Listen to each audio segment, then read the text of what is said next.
Hello, everyone, and welcome to Seriously Loco, the Seriously Crazy fan podcast for El Paso Locomotive FC. I'm your host, Phil Bakke. Today, I'm joined by my co-hosts, Mikka Burrell. Mikka, how's it going?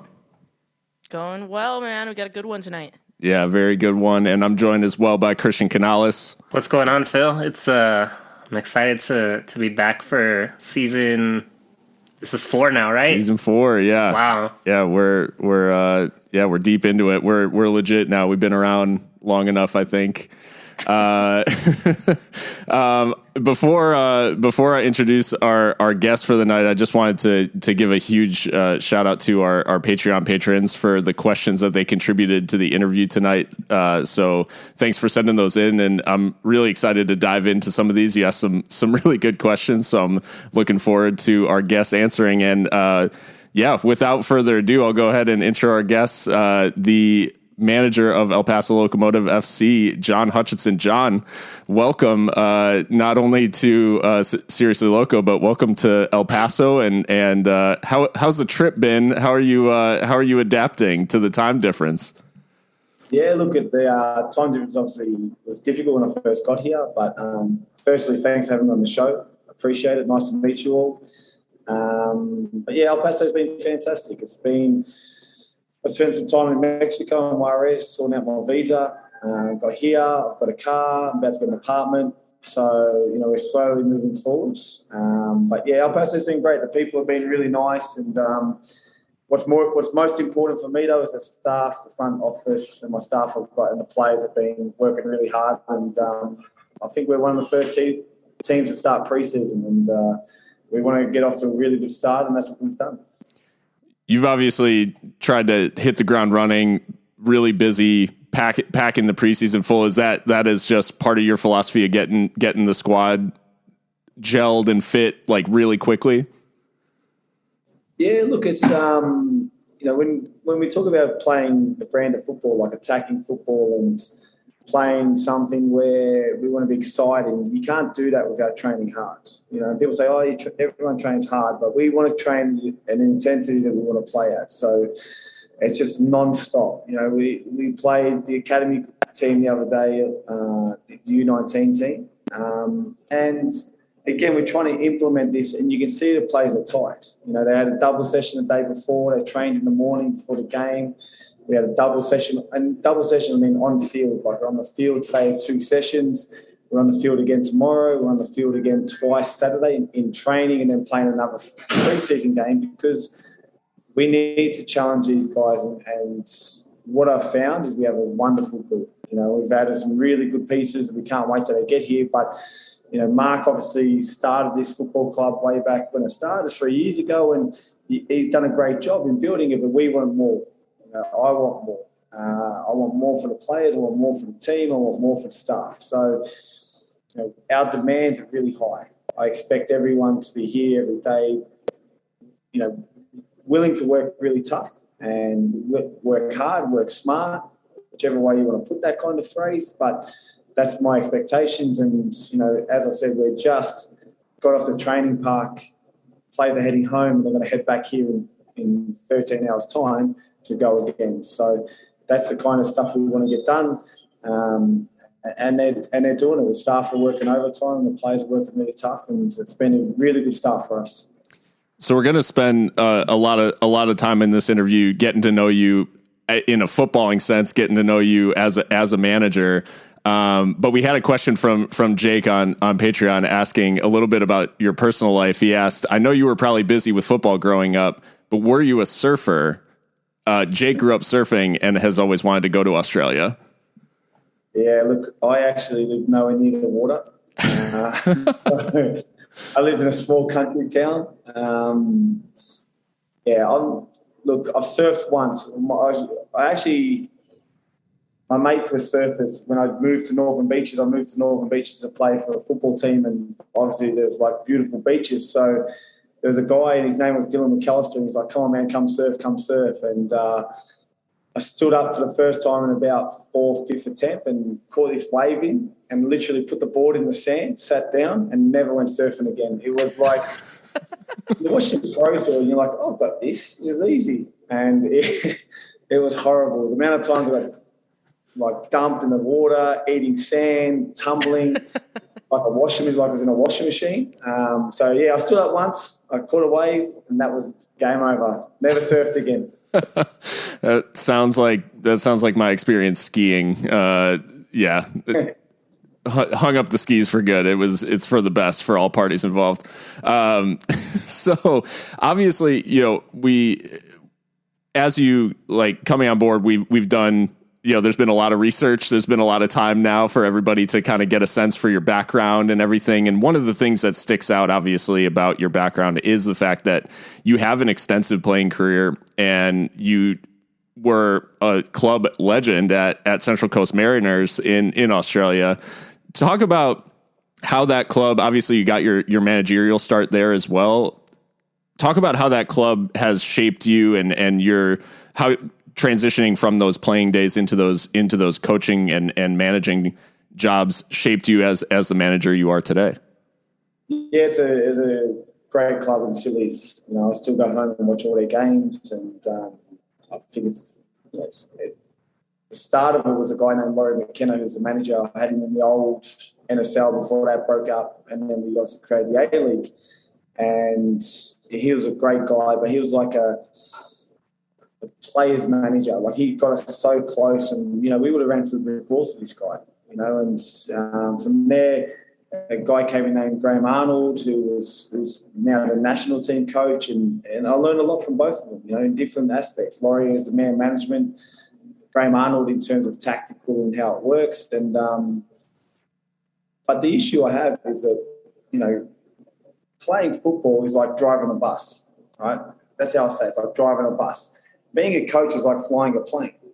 Because you've played the game doesn't mean you can coach the game, because that's not how it works, But my biggest asset or whatever as a player was that, when I was captain as well, was that I always thought about the team and tried to make us, the common goal of winning and being successful, but liking each other and working hard for each other. So as a manager, that's probably the biggest thing I've taken from that, is that, being a manager or a head coach or any coach in anything, whether you're coaching kids, adults or whatever, it's the most selfless job. You have to literally give yourself to the players and say, here I am, this is who I am, this is what I believe in, and go from there, because you can't be selfish. You can't do that. But again, it's like driving a bus and flying a plane. It's two different things. You've seen some of the greatest footballers not make it as managers, because it is a different game. It's a completely different game. And I'm almost like a teacher now, where before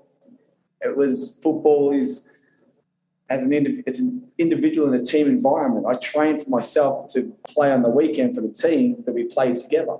And then we try to work together to do that. But, if you get a move, you go to a bigger club, you get the move. Like, the team doesn't get the move. So that's where you're so like focused on yourself and work with yourself. As a coach, I've got, at the moment, not enough players. I know that. You guys probably going to ask that. I don't have enough players. But we have enough players where I'm focusing on. I have the academy kids that are training. I had 10 academy kids training today. I've got 4 trialists. We have trialists coming in from everywhere. So your focus can't be solely on what we're doing. It's going to be on the players. It's going to be on them. How do I make them believe and make them better? How do I make my staff understand and make them better? How do my staff and players make me better?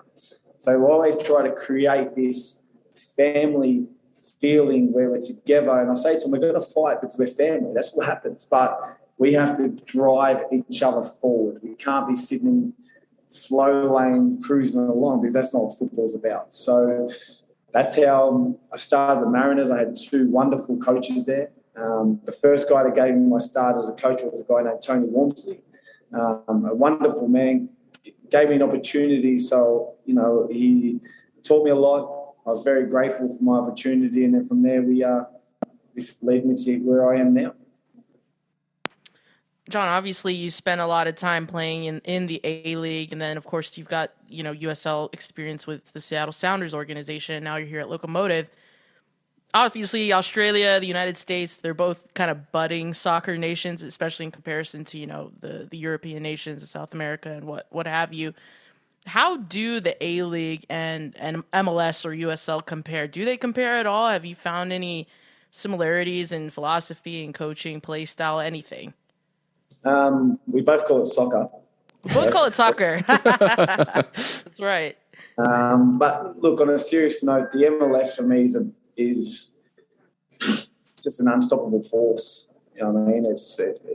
From Australia, you're watching it just grow and grow and grow, and it's a great league. The A League still has its issues. It's still trying to grow. It's in a country that has so many different sports, but not enough people. You know, like I think it's 350 million people in population in America. We have 25 million. You know, but we have such big, diverse sports that you can choose anything. There's so many sports, and football's not the number one sport.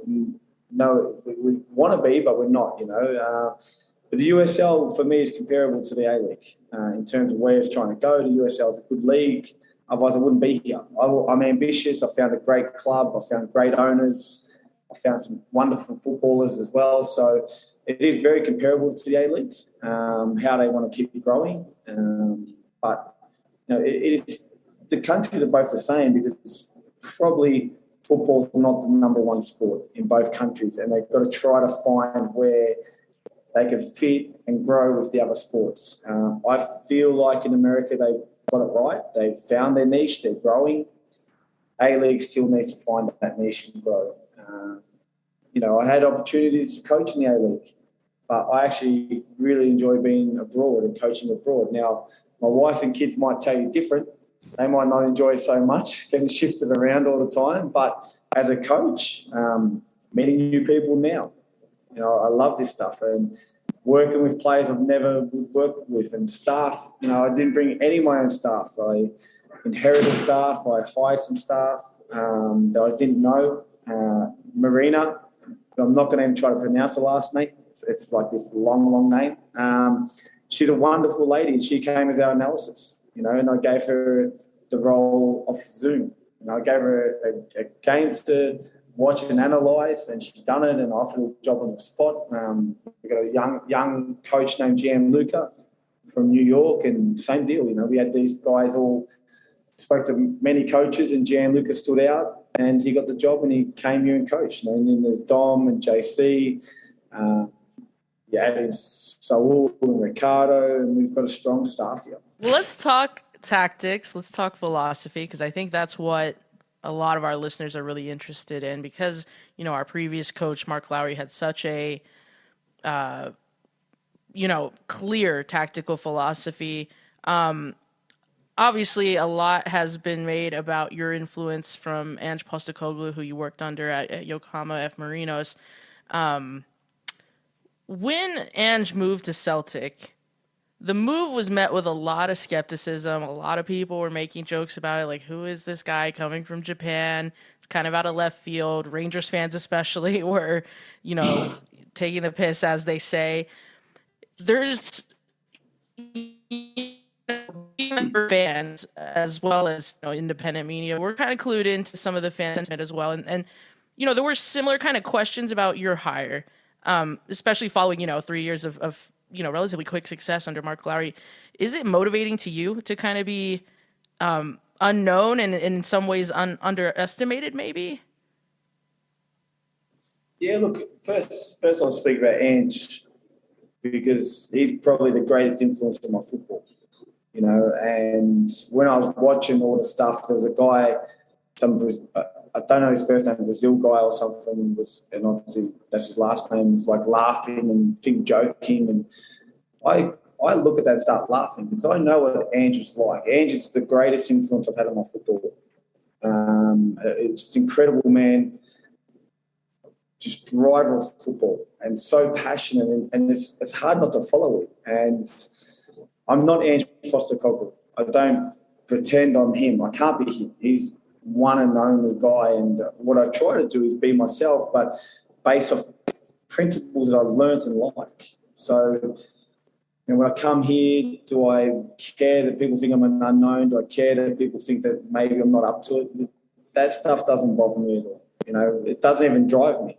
That's not what drives me. What drives me is I know that if I get my football right here with these players, that we're going to be the most entertaining team to watch. And we're going to do things in this league that people haven't seen before. Now, we're trying to teach the players this. I believe in an aggressive brand of football. And, you know, I don't know if anyone came and watched us play the U19s, but at one stage, my centre-backs was 35 yards from our attacking goal. Because I believe that football should be played in that half. Now, you might call it risky, dangerous, whatever you want to call it, but I don't see it that way. I see the danger in the opposition having the ball. Sitting back on the 18-yard box, defending, clearing it, giving it back to them, and then attack, that's danger. Because they've got the ball, they can score. For me, if we have the ball in the attacking half, how can they score? It's impossible. We've got the ball. So, you know, I come here under a guy that's taught me more than anyone else in football. He gave me an unbelievable opportunity. You know, I don't know if people understand the J League and how good it is. It's one of the best league in Asia. I was coaching some of the best players. Obviously, Dyson Maeda has gone to Celtic, you know what I mean? And it's a testament to him and his work he's done. He's an incredible footballer. But do I look into what people say? Not really. Because for me, the only thing that matters is my players and my staff and what we believe in. And we'll create a brand of football that we, at the end, will either say, yeah, it was successful, or no, he failed. And we will be judged at the end of the season, you know, and that stuff doesn't bother me. I'm comfortable being a football coach. I'm comfortable in I am. And I definitely wouldn't have come to El Paso if I thought that I was going to be unsuccessful. I wanted to come to a club that had ambition of winning it.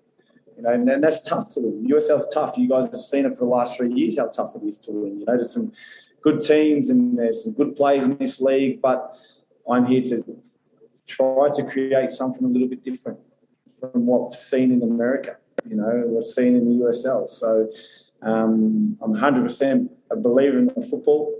Ange has played a massive part, but again, I'm not Ange. I'm a completely different coach, trying to do whatever I can do. And, you know, I guess you guys will judge at the end of the season whether it's been successful or not successful. But, you know, my only thing that I worry about and concern is my football club and my players. And I always say to them, don't worry what people think on the outside, it's what we think on the inside. You know, and I spoke the other day about winning. Winning is the most important thing. Everyone will tell you must win, you must do this, you must. But if all you aim for is winning, you're losing the essence of football. The essence of football is creating a culture and a brand of football that we can call Locomotive football, and that's what we stand for. And we want to have an identity that you guys can identify with, and that identity is going to be aggressive football, whether we're pressing or with the ball at our feet. That's how we're going to play. And we've brought players in that are first and foremost really good people, and second, really good footballers. But third, we've brought some pace in, we've brought some speed in wide areas. You know, I don't know how many players come from the Colombian First Division to the USL in Payedes. You know, it's a good signing for us. Brockbank was captain for Bolton Wanderers a couple of games, coming to us. Eric Cavillo's coming. You know, I mean, we're still waiting for him to turn up. Sanope turned up today, which is fantastic. So there's still lots to add to this team. Once we get them in, we start teaching them locomotive football and the way we want to play. That's what I believe in. I believe the last thing I'll say to you is I don't believe in playing safe. That's one thing that if there's an aggressive or safe option, we're going to choose the aggressive option every time because that's what I believe in. I believe the football's for players and people, and I want to be entertained as a coach. You started to touch on part of what I think the next question was getting at. So we can focus more on kind of the second part, which Darren from Patreon asks, how would you describe your overall philosophy of the game? And do you feel the team has bought in, or do you think they need more time to believe? Obviously early days, but how's the team responded in training to the new style? Yeah, look, it is probably different. I don't ask what Mark was like or how Mark coached. Obviously, I watched games from last year and I can see what you guys see. There's an identity. There's a way of playing football. I don't ask Don. I don't ask any of the staff. We just have our own way of playing. So I look at the players and you know when they're not buying in. You know when players aren't buying in. You can feel it, you can see it. And what I say to you today is that we probably had one of the more difficult training sessions where it didn't really click in terms of what we're trying to achieve in the park, and that happens in the sixth session on the park, and it just didn't happen. You know, the drill we had planned just wasn't working for whatever reason, whether it's we didn't plan it properly or the players couldn't execute it properly. It's something different. They've done it before, but the next exercise that they've done was unbelievable. You know, we got what we wanted from it. I had the inverted fullbacks making forward run rate, the high and wide wingers, crosses, goals, loads of actions. And for me, that answer right there is that, yes, they bought in. Yes, they believe. They turn up every day. We have trained them so hard. You know, we've trained them really hard at the start because I want to see what they've got, what they're made of. What do we need to bring in to become better all the time? And they're answering big questions. So they've brought in, they're a great group. We have some wonderful human beings and footballers. So, you know, it's about teaching and educating and making sure they understand how we want to play. The next question gets into a little bit of what you spoke about in that initial press conference announcing you about the formation that you plan to play. And Jake came back from Patreon and asked, can you give a breakdown of how your 4-2-3-1 is supposed to look and how it's meant to function? Yes, look, it's the midfield. The midfielders, I don't believe in having like 2 6s and 1 10 or 2 8s and 1 6. It's got to be an organic movement. You know, it's got to be something where if we're attacking, they've got to push high with 2 10s, okay, 1 6 maybe, but their movement can't be, okay, you've got to be 2 6s and move here and here. I've got to let them understand how I want to play the game and what I believe in. You know, I believe in inverted fullbacks, so I believe that, or outside backs, they're called in America. So if the ball's on the right-hand side, my left fullback will be all the way inside. Maybe it's a 10. Maybe in a 10 position, maybe in a 6 position. Wingers high and wide because we need to create width and we want to get the players on the ball. And, you know, we've been working really hard on that. And that's something that showed today in the second session. There were some really good moments, really good movements. Now, if we're behind, I'll probably put 2 strikers on. You know, and play 1 6, 1 10. It's like, for me, that's the aggression. You know, if we're winning, it doesn't mean we go and sit back on top of the box. You know, it means we go for another goal. You know, I don't see being 1-0 up, defending as being safe. I believe that being 1-0 up, attacking and scoring a second, now we might be safe, but now let's go score a third and a fourth and let's keep going. And that's something we've been driving to these players. The formation is a starting formation.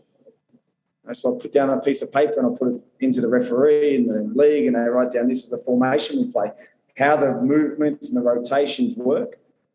You know, maybe sometimes we only have 2 centre-backs back and everyone else is forward because we want to pick up second ball, you know, but this is stuff we're teaching them. So when people say, like, what's your formation, how's it work? There's loads of way it works. We could sit here and discuss the midfield 3 all day if you want, exactly how they move and where they move to, and if one goes to ball, one can go high. You know, and then the outside back becomes a second 6. You know, what we try to create is connections, but we try to create people facing forward, running forward, moving that ball forward as fast as we can and dominating the game in the attacking half. So along those lines, you hinted at earlier that we were going to talk about recruitment. We are going to obviously talk a little bit about it, but we'll start with all that in mind and your tactical philosophy and the way that you approach the game. Eric from Patreon asks, what are some important characteristics in a player that you look for as you're looking all clearly around the world based on the players that you've brought in already for players to bring into Locomotive? Yeah, so I like a passing game, a high intensity possession game. So obviously they've got to be good passers and want the ball. That's first and foremost, you know. And then different positions obviously have different attributes that we're looking for. You know, obviously I like wingers with speed. That's probably in football. I say to people, that's the only thing you can't teach someone is run fast. So I want out and out wingers. Ones are going to get wide and run forward, but then ones are going to get in the box and try to score goals as well, create the second striker. When it's on the right, my left winger becomes like a second striker, But then I want my fullbacks inverted and high up the park as well for second ball. I want my 9, 10, 8, if you want to call that, in the box. I want my 6 to hold. I want my centre-backs to step in if they have to and mark. But every position has a different, obviously, identity and what we're looking for. But the first and foremost is they have to be footballers. They have to be able to pass, move, control, have a good passing range. All my players have to have that, because I want the ball. People talk about possession. Possession for me isn't centre-back, goalkeeper, centre-back, goalkeeper, centre-back, goalkeeper, kick it long. That's not what possession is. Possession for me is in the attacking half. Can we control and dominate the game in the attacking half? Now we're talking about possession. So I want players that can play under pressure, guys that can keep the ball and move it quickly. And that's something we're trying to teach them at the moment. That's a slow and growing evolution of moving the ball much faster and taking less touches. But then we want to get the attacking players. So we want the Velasquez and Lunas on the ball high at the park and just say, you're free to do whatever you want. You want to dribble, dribble. You want to pass, pass. You want to shoot, shoot. Because they're the players that do stuff that we can't see. So why would I now put the handcuffs on them and say, okay, you can't do this, you must do this? They're the players that we want to get in certain areas on the ball and then say, from here, we want forward runners, we want this. But what he does with it, that's his decision. And we must be around it. But, the recruitment is going well. I know you guys probably look at the squad and see a small squad, which I see the same, but it's not about signing someone that doesn't fit what we want. We've slowed down, taken our time now. I'm assessing the squad all the time. We don't have everyone in here at the moment, so it is difficult. I think there's 6, 7 players not here at the moment.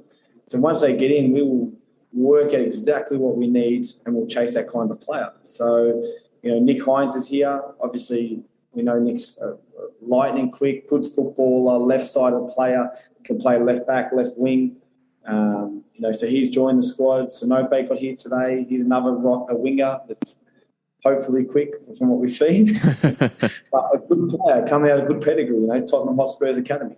You don't get there from being an average footballer. So he's got good pedigree, and sometimes they fall away and we try to capture them and give them a chance, and that's what we've done. So every signing we have has a certain detail, but the first and foremost is that they have to be footballers. They have to be able to pass, move, control the ball, understand space, move into space, and play from there. So that's the first and foremost thing that we look for.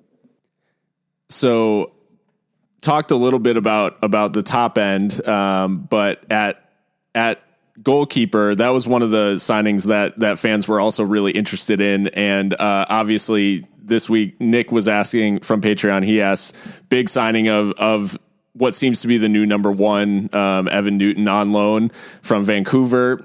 So what specific attributes of his did you identify and value most about bringing Evan in? Yeah, obviously the keeper's a little bit different to the outfielders. We're looking for someone that, got good numbers previously in their career that we know can obviously catch a ball, save it, play. He's got, I saw some put out by our club about, most clean sheets and all these kind of great stats. But as a coach, I don't look at that. When I'm looking for a player, I look for a player that's commanding in his box. We had a goalkeeper. We lost him to the MLS early doors, so we slowed down the recruitment. We chased another goalkeeper. We took our time. I know you fans were obviously probably getting a bit, okay, what's happening? Who they're going to sign a keeper? What's going on? But we have Philip here as well. Now, Philip's a good pro. He's been here training. He's a hard worker. We wanted to create an environment where they push each other. Now, obviously, we know Evan Newton comes from a history of goalkeeping, and you guys, I see what you see. You know, we've got a keeper now that's going to be commanding, a guy that can keep clean sheets, a guy that's played enough football to understand what we want. But again, from the technical side, he can play for his feet. You know, he's a guy that I like my keepers being higher. Look, I don't know if you watched the game against U19s, but the goalkeeper's a little bit higher than probably people are used to. But that's how I play. He has to be a footballer as well and help in the build-up. You know, the attacking play for me starts from the goalkeeper, and the defending starts from Lucho Gomez, our attackers. You know, and that's the first trigger, and that's how you create a team. But Evan Newton obviously is an outstanding goalkeeper. We know that. You know, he's got a track record, and that's the kind of keeper we're looking for. You know, you talk about people as well. You know, when I first spoke to him, and you know, I always like to talk to players before I sign them because I want to get a feel. Are they right? Are they wrong? You know, we had an agreement for a player. I spoke to him and we didn't sign him because I just didn't get the feel. Now, whether that's right or wrong, again, that's just my way. And I spoke to Evan Newton. He's talking about bringing his wife and his kids, and they're driving here, and he gets here tomorrow. He arrives tomorrow, maybe Saturday. That's, you know, and he's talking about bringing his family, and we're going to move in, and we're going to live in El Paso, and they're the people you want. You know, he's bought in already. You know, when I spoke to him on the phone, the buy-ins there, he wants to come play for us. And they're the people I want to bring. I don't want to bring people who go, oh, yeah, you know, like, yeah, how much are you going to pay me? You know, what are you going to give me? You know, Evan, first and foremost, was like, I want to play for you. I want to play for El Paso. I want to play for the players.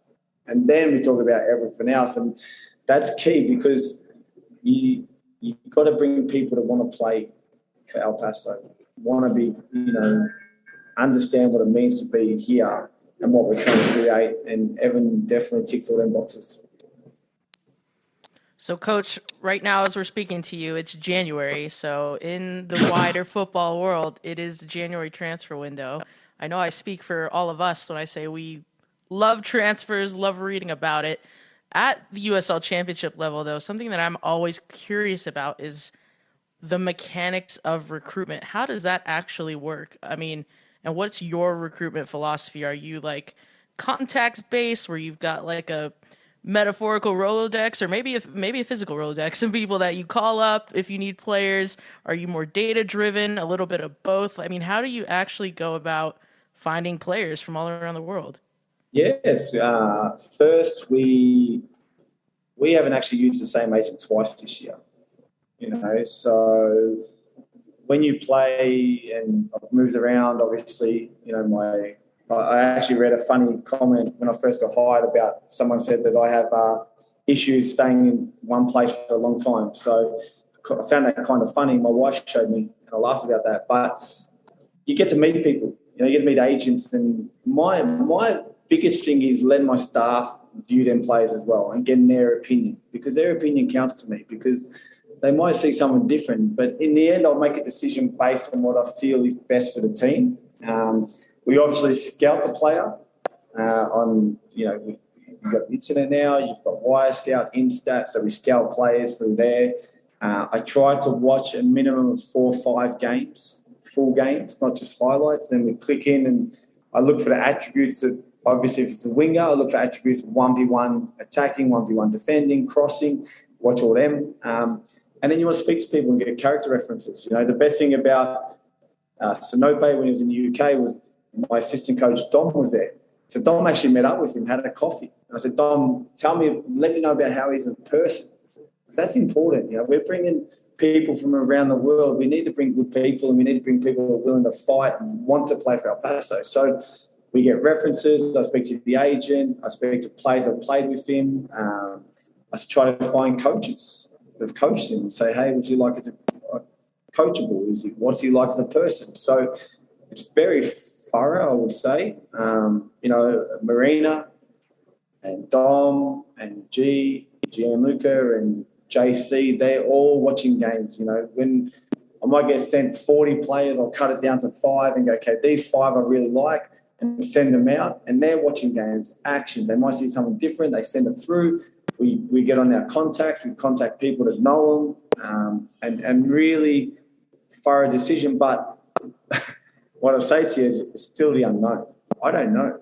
Like, I hope Payetas comes here and looks like the player that we've recruited off Instat, Y-Scout, spoke to people that know him. Yes, you've got a very good player, great person. I spoke to him on Zoom, him and his wife. I met him and his wife on Zoom, and they seem like a beautiful people. But do I really, really know what he's like?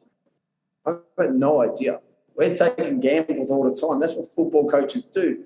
What I might like, someone else might not like. What they like, I might not like. So I can't sit here and tell you that I'm going to tell you that every signing we got is going to work out.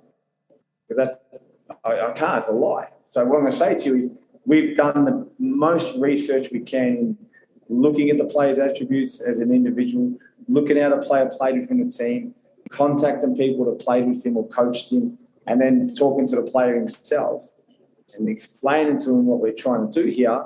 And if they tick all them boxes, then we go ahead and sign the player. We've probably looked at about 500-600 players this year, I reckon, in terms of come through. We've scouted, we're chasing, we're trying to sign. Probably my biggest disappointment was I had a Japanese player all ready to come from the J2. Super talented winger. He would have been incredible. He wanted to come. The club were happy. The agent was happy, but the wife said no. So, again, in that terms, it's all going to come together, and that means that that's not the perfect one for us, because if he did come and the wife becomes unhappy, the player becomes unhappy. We know that, and that's how it works. So we always try to tick all them boxes, and I feel like we've had some really good signings. You look through all the signings that we've announced and we have, and by the way, that's all we have at the moment. So don't ask if there's any more, because none. We're still taking some. But they are good people and good footballers, and I'm excited to get them here. I'm excited to get them here and get them training and see what we can create. You just broken Mika's heart completely that a Japanese player was signed up and didn't make it. Yeah, my mom is half Japanese, so that would have been fun. Where so my grandmother's from Okinawa, so from there, yeah. Nice place, Japan's beautiful. Beautiful life. I love it. Yeah, it's a great place.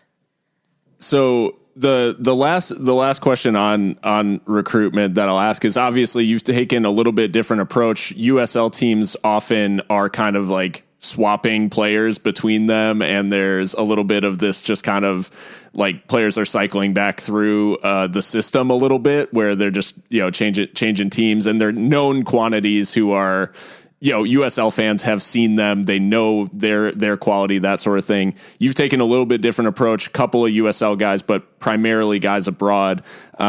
Is that going to be a continued thing? Do you see that as like going out and finding new talent rather than kind of recycling like known quantities? Yeah, it's exciting. Do you actually know what we're going to bring in? Because I don't. As I said, we've done all the research, but I don't know what they're going to be like. It's in working with different cultures, different people, bringing them into a club that has already a really solid foundation and base of footballers. Now, do we continue that in the future? If it's the right person in the right place, we bring him in. If it's a guy that's bounced around the USL for 7 years and he's great for us, then we bring that guy in.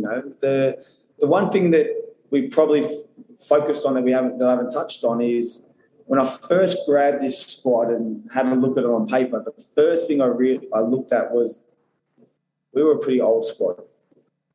We're an aging squad. Okay? And with that, you get experience, and you get, they know how to win, and then they're solid pros. Now, we have Human and Richie Ryan, who are two of the most solid pros I've worked with in 7 years. Okay, Human's an incredible human being, a great pro. Richie's the same, great human being and a good pro. So I'm not saying that we have to get rid of every single old player and we have to ship them out and we move them on, because that's not what it's like. But when I looked at the squad, I was like, ooh, okay, so what brand of football do we want to play? I was spoken about playing a high-intensity, attacking, aggressive football. So when I first looked at it, I was like, all right, we need to bring some guys that are middle age, that can run, enthusiastic, and that's where we first targeted. So if you actually go through all the signings, I think for majority of 26 and under, apart from Evan, obviously the goalkeeper, but we wanted to bring someone in that was going to be.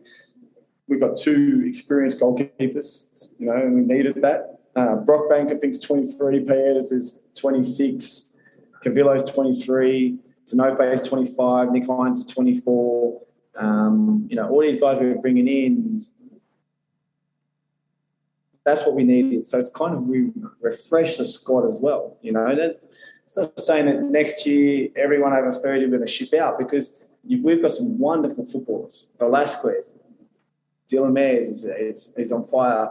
Bayna's here training the house down, and then you look at the guys around them, Fox, Borelli, like these guys are unbelievable pros, good footballers, guys that are going to add to our squad. And then you have the other guys that mix into that. So that was probably part of our process in looking at the squad. And my first impression of the squad was like, okay, we need a reset and we need to freshen her up. And we need to freshen this squad up. Now, I'm still going to bring some academy kids in. They're going to be a part of the process because we want to grow our own in El Paso.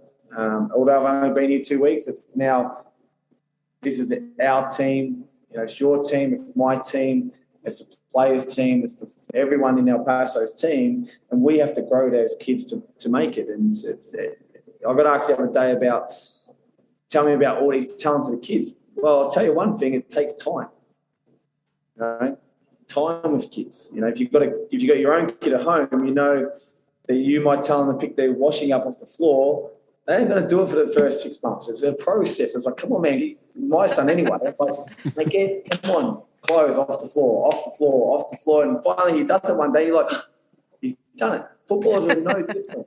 The kids are no different. It takes time. So when people say like, oh, you've got this amazing kid. Yeah, I do. I've got some amazing kids. They're training with us now. I look at them going, wow, you're so exciting. But it takes time.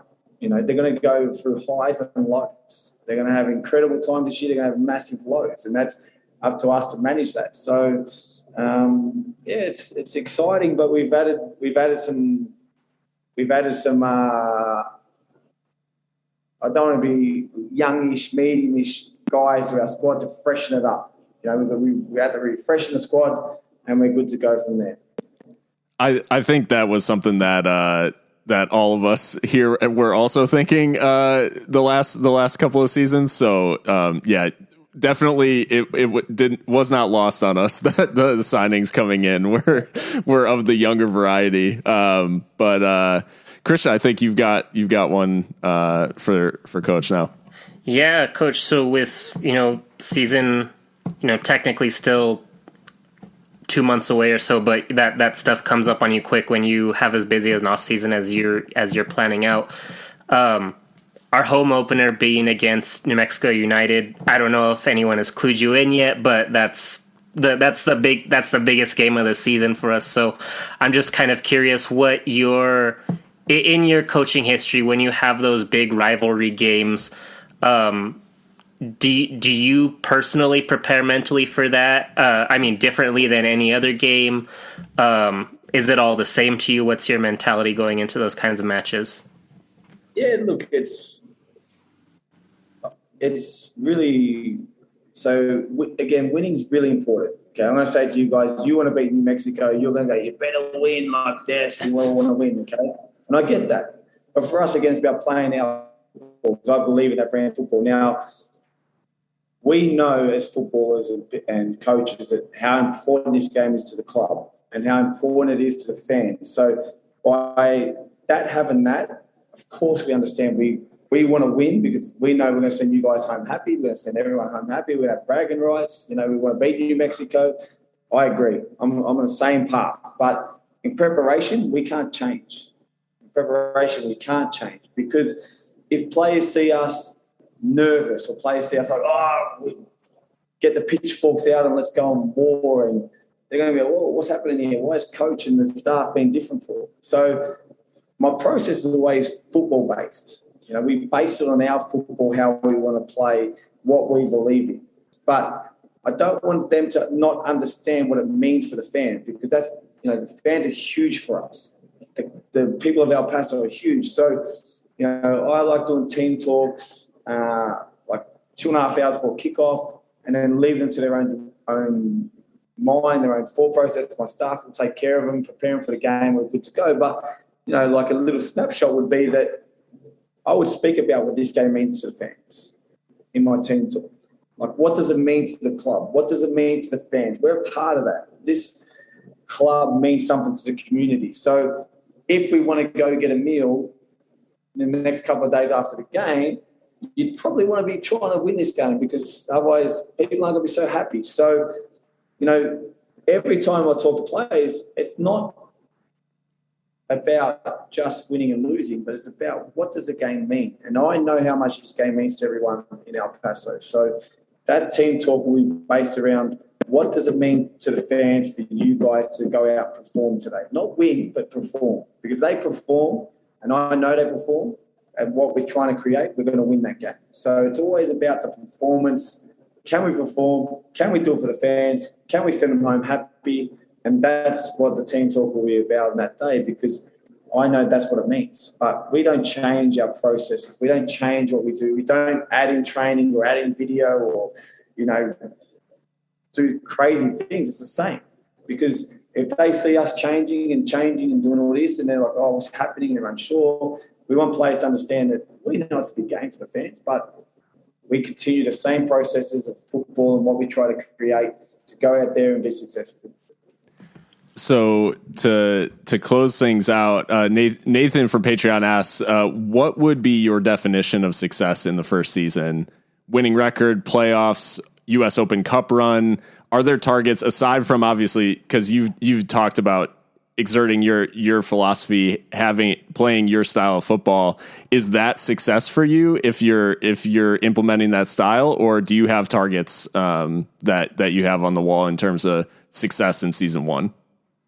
Yes. Well, obviously we play my football and we lose. That's not successful.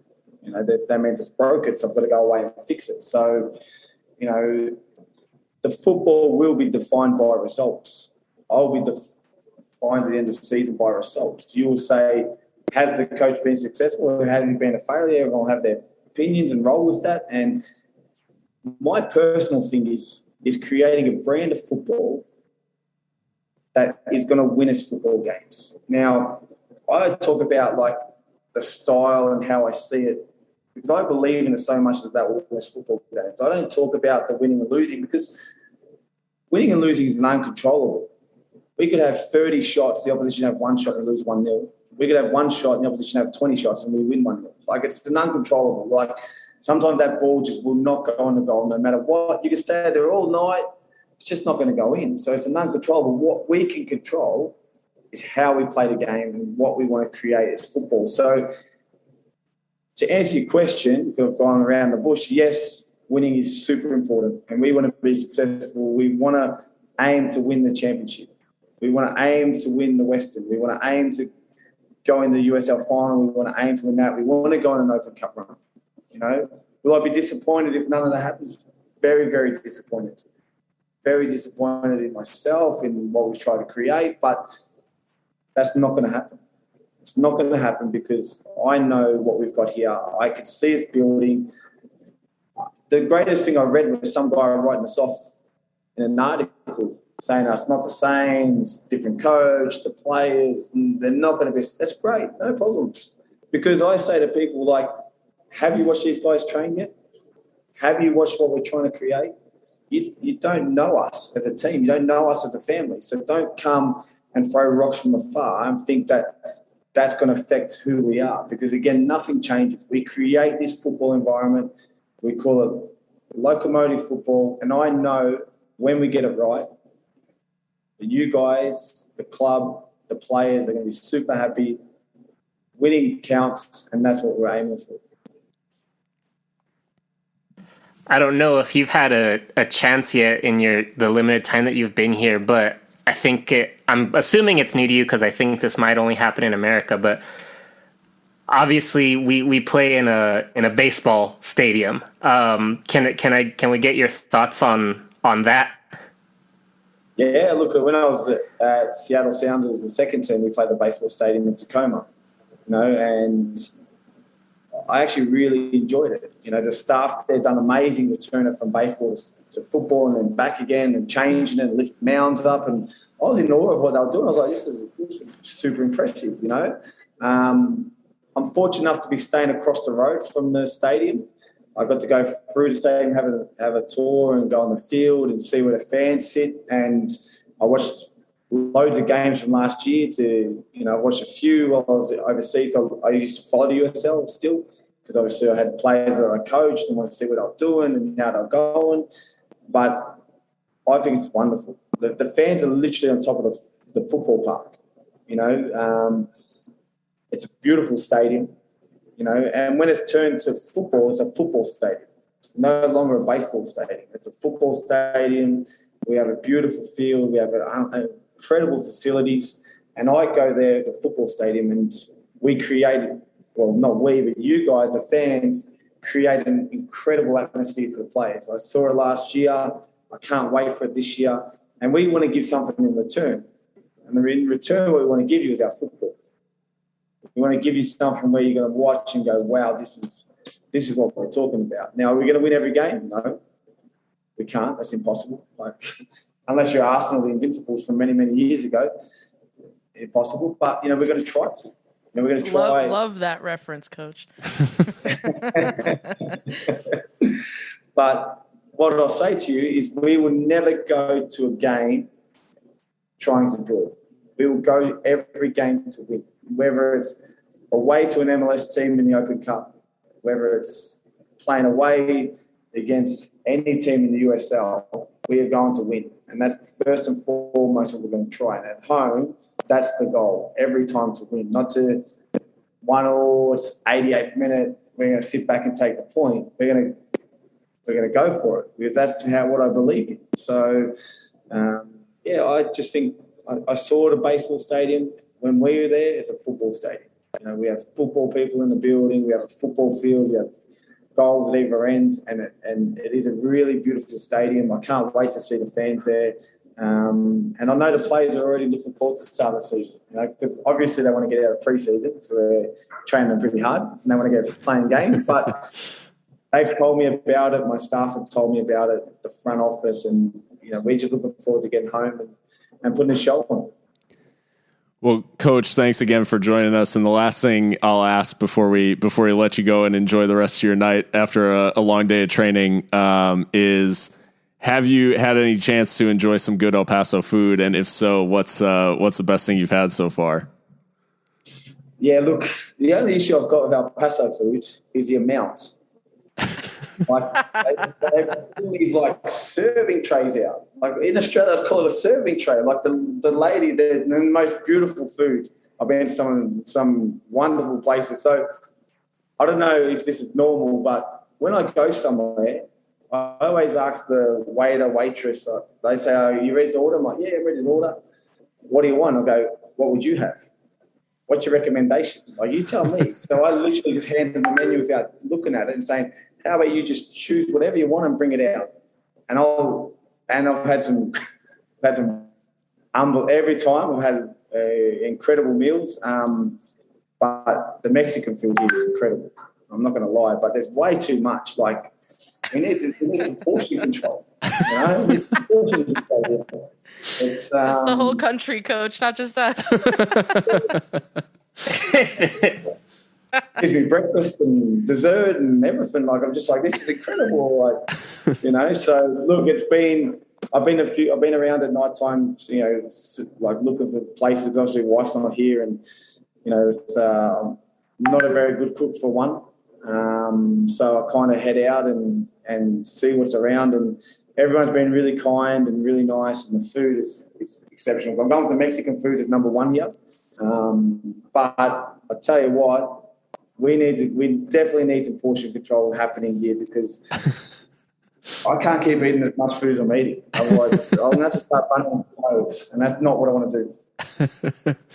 Well, thanks again, Coach, for spending the time with us tonight and for being so just open and honest about everything going on around Locomotive. I know each of us are just super excited, along with the rest of the fans, to see what you put together this offseason and see what it looks like when it starts against New Mexico United in March. So yeah, thanks so much. Appreciate all your time, and thank you so much as well. Thanks, Coach. Thank you, guys. You just had the chance to hear from new Locomotive manager John Hutchinson. It was great to have a chance to talk to John, get a good sense of who he is and what he's going to bring to Locomotive this season. Clear that he's looking to bring that attacking intent, that aggressive style of play, that pressing. And I know it's going to be exciting to see him implement it along with all of these new signings that he's brought in.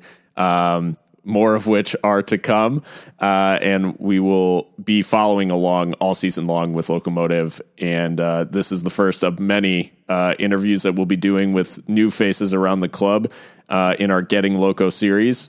Make sure you check that out on your favorite podcast platform and subscribe to the podcast. Check us out as well on Twitter at Seriously Loco, and we will see you guys next time. But until then, stay loco.